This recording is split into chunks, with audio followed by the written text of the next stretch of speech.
Em junho de 2025, um piloto ucraniano recebeu uma missão que mudaria tudo naquela guerra. Seu objetivo, simples na aparência, um galpão de grãos abandonado lá na região de fronteira de Zaporizhia. Seu armamento, uma bomba guiada americana, adaptada para voar em um caça soviético antigo demais. Seu problema, entre ele e o alvo tinham centenas de sistemas de defesa aérea russos, os mais avançados que Moscou tinha para oferecer. O que aconteceu nos próximos 15 minutos virou um dos ataques aéreos mais precisos e perigosos da guerra moderna. Uma história de improviso, de física extrema e de um piloto que tinha que vencer não só os russos, mas também as leis da física. Continue assistindo. Essa é a história de como a Ucrânia acertou uma das bases militares mais bem defendidas da Rússia.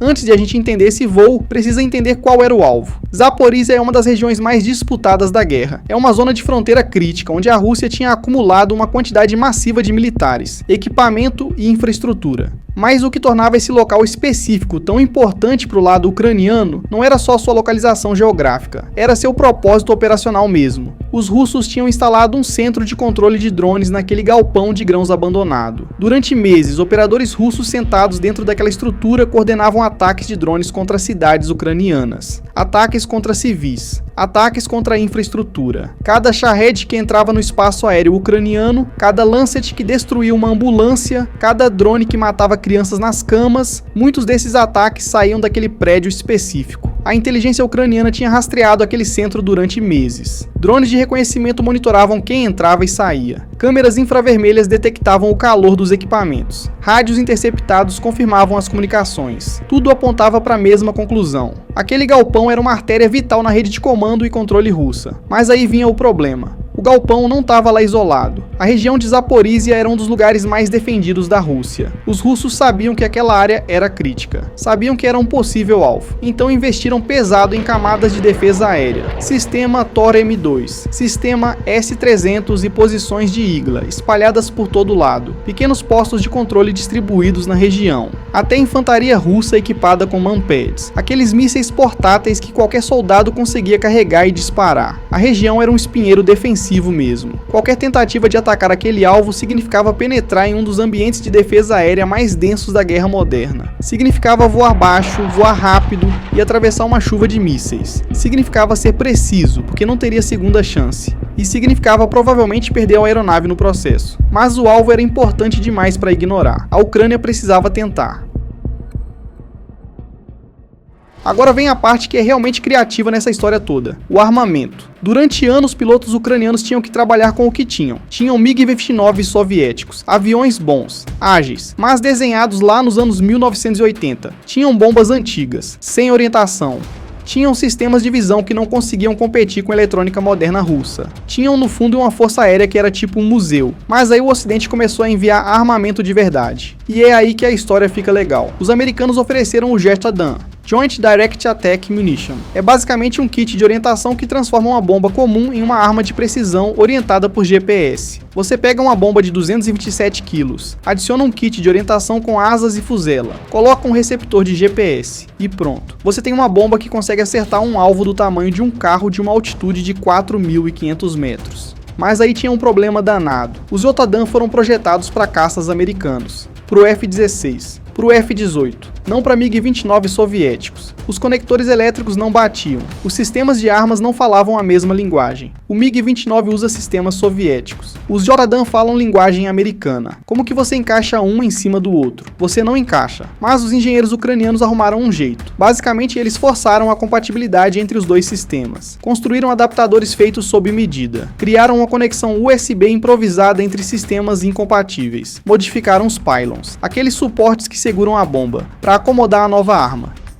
E a parte que é realmente criativa. Eles usaram tablets comerciais como sistema de controle de fogo. Tablets sentados na cabine do piloto, conectados no JDAM através de adaptadores DIY, permitindo que os pilotos programassem a arma. Ninguém nunca tinha feito isso antes. Ninguém nunca tinha colocado um JDAM em um MiG-29. Mas os ucranianos fizeram funcionar. Depois os franceses ofereceram algo ainda melhor, o AASM Hammer. É parecido com o JDAM, mas com uma diferença crítica. O AASM tem seu próprio motor de foguete. O JDAM é só uma asa. O AASM consegue voar muito mais longe, até 70 km se lançado de altitude alta. Os franceses também ajudaram com a integração. Também encontraram jeitos de fazer funcionar em aviões soviéticos. Então, para essa missão, a Ucrânia planejou usar um JDAM-ER, Extended Range, uma bomba americana de precisão, com alcance estendido, integrada a caça-caça soviético, controlada por um piloto ucraniano, em uma penetração profunda em defesa aérea russa. Era tipo um símbolo da guerra moderna. Engenharia ocidental, plataforma soviética, determinação ucraniana, tudo junto em uma única arma. Mas a bomba era só metade da história. A outra metade era o cara que ia voar com ela.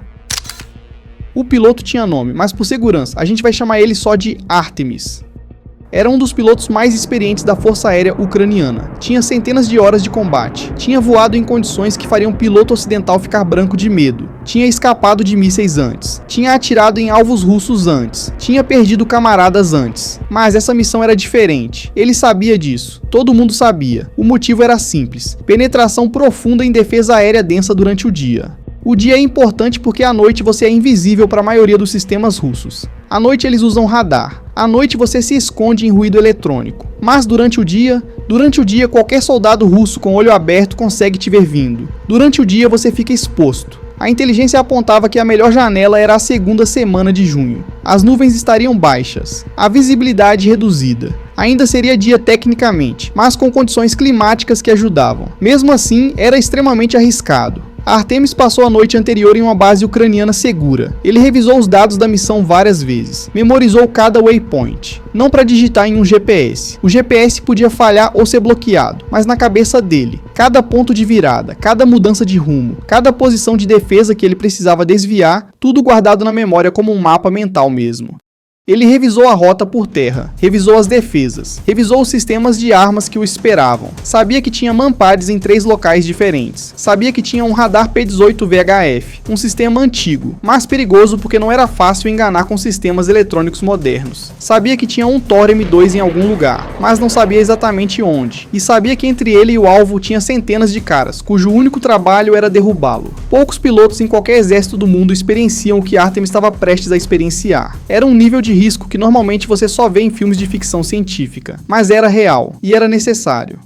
O MiG-29 é um caça bonito demais, linhas afiadas, motor que faz barulho. Quando Artemis girou os motores e sentiu aquela vibração, ele sabia que estava voando uma máquina que tinha sido construída para fazer exatamente isso: vencer a defesa aérea inimiga através de velocidade, agilidade e audácia.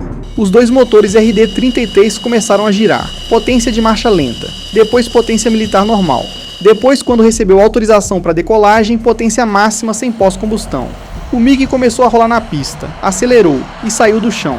Ele voou baixo, muito baixo mesmo. A instrução para penetrações profundas em defesa densa era: quanto mais baixo você voa, mais cedo você aparece nos radares. Mas também quanto mais cedo você desaparece quando passa por uma montanha ou vale. O truque era manter tão baixo quanto fosse possível viver. Artemis estava voando a 15 metros acima do solo. Você conseguia estender um braço pela janela e tocar grama. Conseguia ver a cara das pessoas embaixo. Mas principalmente ele via terreno, via pontos de referência. Navegava visualmente mesmo. Seu sistema de navegação de bordo, completamente inútil naquela altitude. Não conseguia usar GPS com precisão porque o receptor não tinha linha clara para o satélite quando você está escondido em um vale. Ele usava os olhos e a memória. Cada curva, cada vila, cada rio, tudo era um waypoint. Ele voava através da memória de uma região que tinha estudado durante horas. Era tipo dirigir por uma cidade que você memorizou de um mapa, mas em velocidade de 280 km por hora, em uma máquina que custa 25 milhões de dólares, com centenas de pessoas tentando matá-lo. Conforme ele se aproximava do território contestado, seu receptor de ameaça, o SPO-15 Berioza, começou a fazer barulho. Radares russos em algum lugar estavam ligando,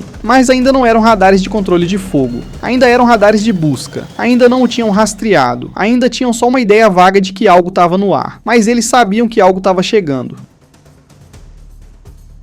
A primeira ameaça saiu de um lugar que Artemis não esperava totalmente. Tinha um checkpoint russo logo na frente. Não era sofisticado, era só uma posição de infantaria com pessoal antiaéreo. Possivelmente um manpad, possivelmente só um rifle de grande calibre. Mas o que importava era que os russos viam um MiG se aproximando em linha reta para a posição deles. Alguém naquele checkpoint tinha autoridade para agir. Alguém tinha um Igla nos ombros, um míssil portátil que consegue voar a 3 vezes a velocidade do som e tem alcance de 6 km. Alguém puxou o gatilho.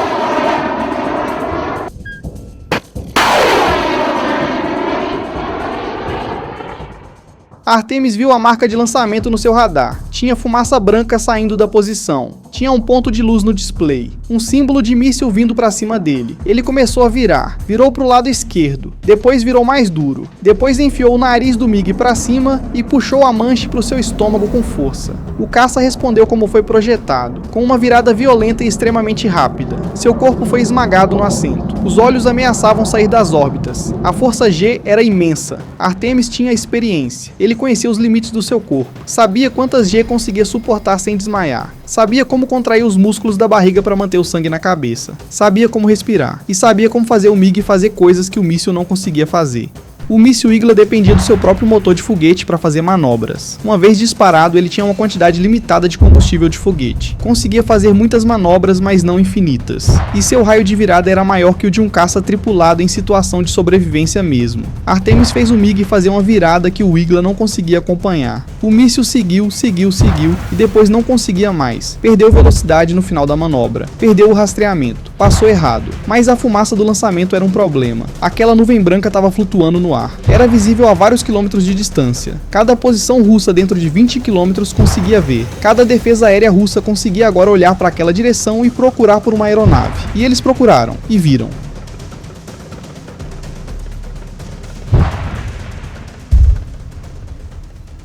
Artemis não tinha tempo para pensar. Tinha que reagir. Ele aumentou a potência. Os dois motores em 1000%. O MiG acelerou. Cada segundo a 280 km por hora o levava mais perto de uma saída. Cada segundo o levava mais perto do alvo. Mas cada segundo também o colocava mais perto de 3 mísseis vindo dele de 3 ângulos diferentes. Ele disparou o chaff. Pedaços de papel folha de alumínio ejetados dos dispensadores. Milhares deles, criando uma nuvem de material refletor de radar. O objetivo era confundir os mísseis, fazer com que achassem que tinha múltiplos alvos. Funcionou em parte. Um míssil perdeu o rastreamento. Se perdeu na nuvem de chaff. Passou errado, mas os outros dois ainda vinham. Artemis puxou novamente. No último momento, quando o míssil estava a apenas algumas centenas de metros, ele conseguiu chegar a um ângulo onde o míssil não conseguia segui-lo. Ainda era perto, mais perto que seguro, mais perto que qualquer coisa que você quisesse experienciar, mas passou errado. Agora Artemis tinha um novo problema, seu combustível. Cada manobra defensiva queimava centenas de litros de combustível. Sua capacidade total de combustível era de 3.200 litros. Ele já tinha usado mais de 700 só nessas primeiras ameaças. A matemática era simples. Ele tinha combustível para aproximadamente 35 manobras defensivas daquele tipo. Ou seja, ele tinha talvez 90 segundos de combate intenso. Ele precisava chegar no alvo. Precisava lançar sua arma. Precisava sair dali, mas tinha mais defesa aérea, muito mais mesmo. Conforme Artemis continuava em seu caminho de penetração, um sistema Thor M2 em algum lugar no solo estava sendo ativado. Esse era um dos sistemas de defesa aérea mais modernos que a Rússia tinha. Era uma plataforma móvel equipada com radar de varredura eletrônica. Conseguia rastrear múltiplos alvos ao mesmo tempo. Conseguia engajar 4 simultaneamente. E estava começando a procurar por Artemis. Além disso, tinha um radar P-18 VHF. Esse era um sistema muito mais antigo, vietnamita, de um design que era tão velho quanto a Guerra do Vietnã mesmo, mas tinha uma qualidade peculiar e perigosa. Seus comprimentos de onda longos conseguiam penetrar no terreno muito melhor que os radares modernos em banda X. Era tipo ouvir os graves da música do vizinho, mas não a voz. O P-18 conseguia ver através de vales e morros, conseguia rastreá-lo mesmo quando estava tentando se esconder em terreno. E o operador do P-18 estava começando a perceber um padrão nas detectagens intermitentes, estava começando a prever sua rota. Artemis não sabia disso, mas se soubesse, teria percebido que os russos estavam colocando uma armadilha bem no seu caminho. A próxima grande ameaça veio quando Artemis foi forçado a cruzar uma cidade. Tinha uma cidade russa chamada Ola Pristan.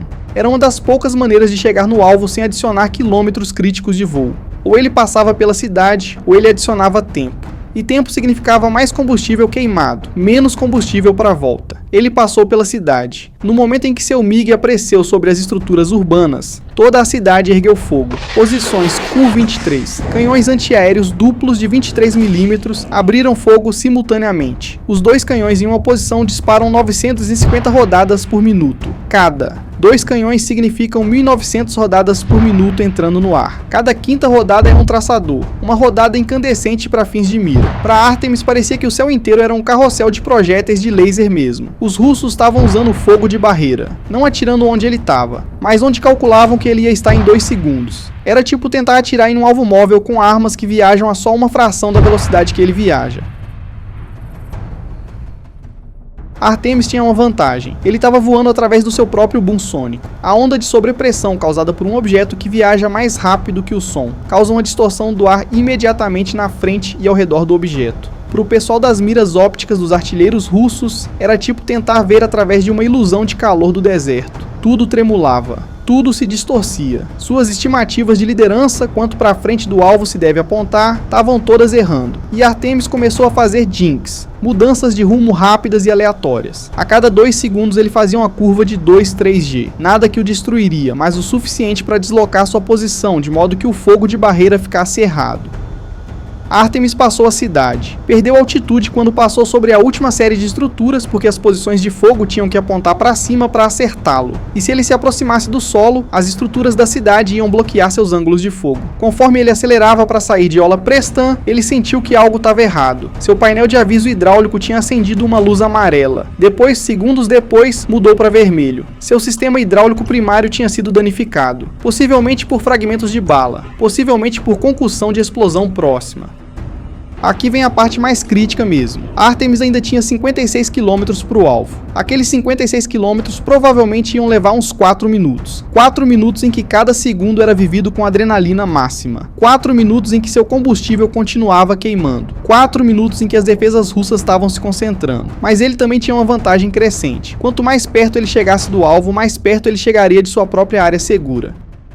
Agora veio a parte para a qual ele tinha preparado durante meses, o protocolo de ataque. Artemis começou a preparar seu armamento. Aquele JDAM-R sob sua asa direita tinha estado esperando. Sua bateria tinha sido mantida desligada para conservar energia. Agora ele a ativou. O computador da bomba ganhou vida. Seu receptor de GPS começou a procurar satélites. O sistema de navegação inercial começou a calibrar. Um sistema de anel laser giroscópio que conseguia rastrear cada minúsculo movimento da aeronave e usá-lo para calcular a posição mesmo sem GPS. A bomba tinha uma janela de lançamento de só alguns segundos. Lançar muito cedo e a bomba não teria energia suficiente para voar os 64 km até o alvo. Artemis tomou uma respiração profunda. Ele verificou seu armamento novamente. Tudo verde. Ele verificou seu combustível. Baixo, mas o suficiente. Ele preparou sua mente para o que vinha. Então, naquele momento específico, aquele waypoint no solo que tinha memorizado semanas atrás. E aí seu receptor de ameaça começou a gritar novamente. Seu sistema de alerta de ameaça de áudio começou a fazer um som que pilotos de caça nunca querem ouvir. O tom sólido que significa você foi rastreado por um sistema de controle de fogo de míssil SAM. Aquele Thor M2 que estava em algum lugar conseguiu finalmente fazer um lock. O Thor M2 lançou.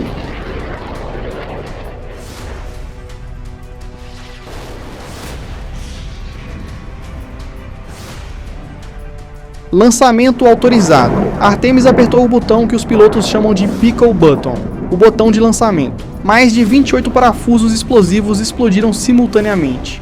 Mas Artemis ainda tinha um problema imediato. O míssil Thor M2 estava vindo. 11 segundos significa 11 km de distância naquela velocidade. Significa que ele tinha 11 segundos para virar seu caça, sair do alvo e colocar-se na melhor posição defensiva.